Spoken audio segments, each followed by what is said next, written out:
Les mémoires du prince Harry ont révélé son personnage comme étant trop consommé par son image aux yeux du public, bien qu'il prétende vouloir une vie privée, a déclaré un commentateur.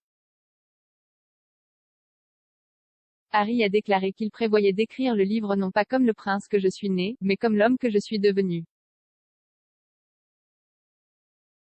Dans le cadre d'un accord estimé à 14 millions de livres sterling, son histoire personnelle sera publiée en 2022.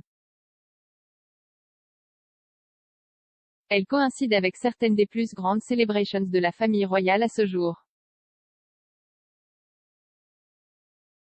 La reine verra son jubilé de platine, le 70e anniversaire de son accession au trône. Le prince William, quant à lui, fêtera ses 40 ans, un événement marquant. De nombreux observateurs et experts royaux ont reçu l'annonce des mémoires avec étonnement. Ils pensaient que Meghan et Harry seraient occupés à travailler sur des projets cinématographiques et audio comme l'exigent leurs contrats Netflix et Spotify.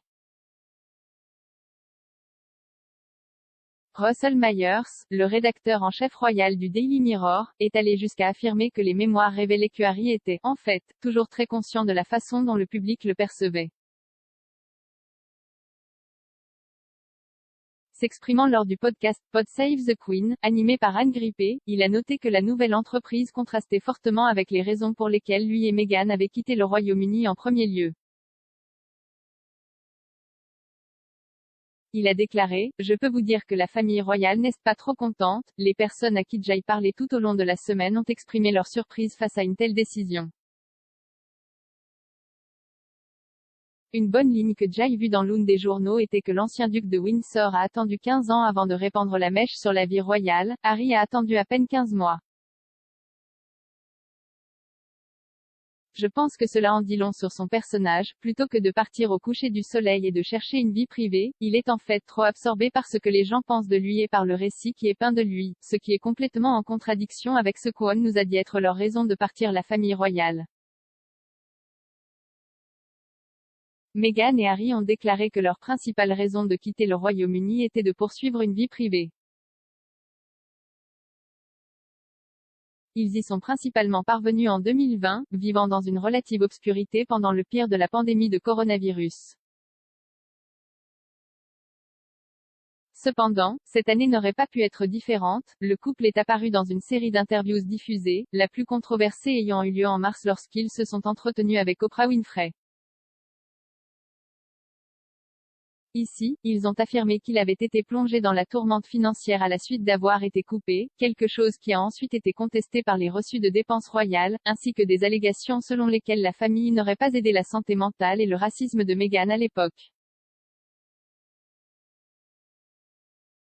Archie Annett, Harry a ensuite parlé au podcast de la célébrité Dax Shepard, Armchair Expert, affirmant que l'éducation de Charles par la reine et Philippe avait entaché négativement sa propre enfance, décrivant ce qui lui avait été transmis comme douleur et souffrance génétique.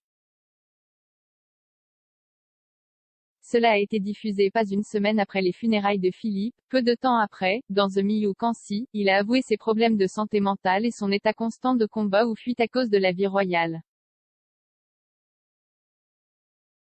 Pendant ce temps, annonçant son nouveau livre, Harry a déclaré: « J'écris ceci non pas en tant que prince que je suis né mais en tant qu'homme que je suis devenu. »